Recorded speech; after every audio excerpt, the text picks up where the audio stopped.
উৎপল কলিতাৰ ৰচনাৰে প্ৰাঞ্জল প্ৰতিম ডেকাৰ আবৃত্তিৰে তোমাক হেৰুৱাৰ বেদনাত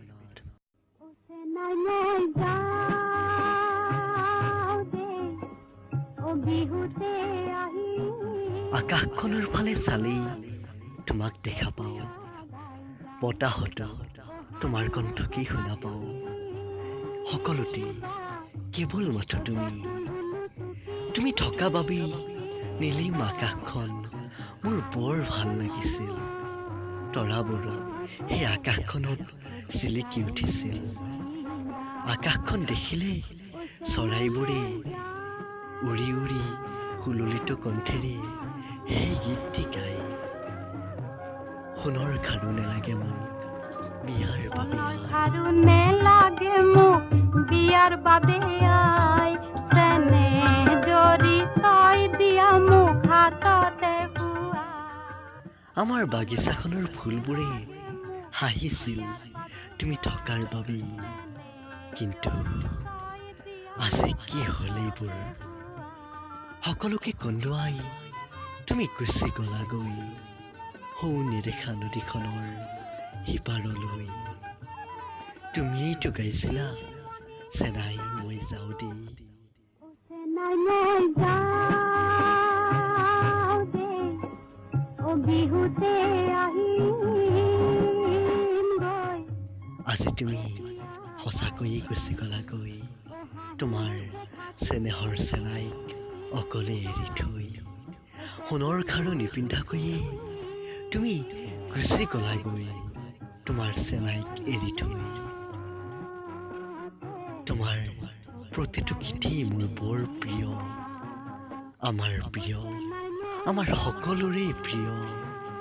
শৈশৱত কণমান বৰশীৰ চিপ এটি লৈ মাছ ধৰিবলৈ যোৱা স্মৃতিবোৰে আজি মোক বৰকৈ আমনি কৰিছে। শৈশৱৰ প্ৰতিটো ক্ষণ স্মৃতি যেন ধৰি ৰাখিছে তোমাৰ সুমধুৰ গীতবোৰে। আহিলে পূজাৰে বেলা, সময় পালে আমাৰ ফালে এবাৰ আহি যাবা। এই গীতবোৰেৰে অগণন শ্ৰোতাৰ অন্তৰ জয় কৰিছিলা তুমি, কিন্তু নিয়তিৰ কি নিষ্ঠুৰ পৰিহাস। কি হ'ল তোমাৰ আজি এইবোৰ? আজি কিয় নিমাত তুমি নিমাত কিয়? আজি অসমীয়াৰ দুচকুত কেৱল মাথো চকু পানী, কেৱল মাথো শোকৰ অশ্ৰু, কেৱল চকুলো। কাৰ বাবে এই চকু পানী? কিহৰ বাবে বাৰু এই চকু পানী? তোমাৰ বাবেই আজি অগণন জনতাই কান্দিছে। এগৰাকী কোকিল কণ্ঠী মহান শিল্পীক হেৰুৱাৰ বেদনাত অসমী আইৰ বুকুত চকুলোৰে মালা গাঁঠিছে। আজি সকলোৱে এবাৰ হ'লেও চকুলো টিকিছে।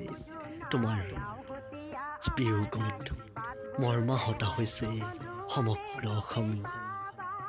তোমাৰ কণ্ঠ যুগৰ কণ্ঠ, যুগে যুগে বিয়পি পৰা কণ্ঠ, যুগমীয়া কণ্ঠ, যি কণ্ঠই অসমীয়া জাতিক সদায়েই সোঁৱৰাই থাকিব। তোমাৰ চেনেহৰ চেনাইক সোঁৱৰাই থাকিব। শৈশৱত কণমান বৰশীৰ চিপ লৈ মাছ ধৰিবলৈ যোৱা মধুৰ অতীতক সদায়েই সোঁৱৰাই থাকিব তোমাৰ গীতবোৰে। তুমি য'তেই আছা কুশলে থাকা, আকাশত ধীৰ বীৰকৈ জিলিকি থকা এটি তৰা হৈ সদায় জিলিকি থাকা। তাৰেই কামনাৰে তোমাৰ অনুৰাগী পুনৰ এবাৰ তোমালৈ একাজলি অশ্ৰু অঞ্জলি। তুমি য'তেই থাকা কুশলে থাকা। শান্তি, শান্তি, শান্তি।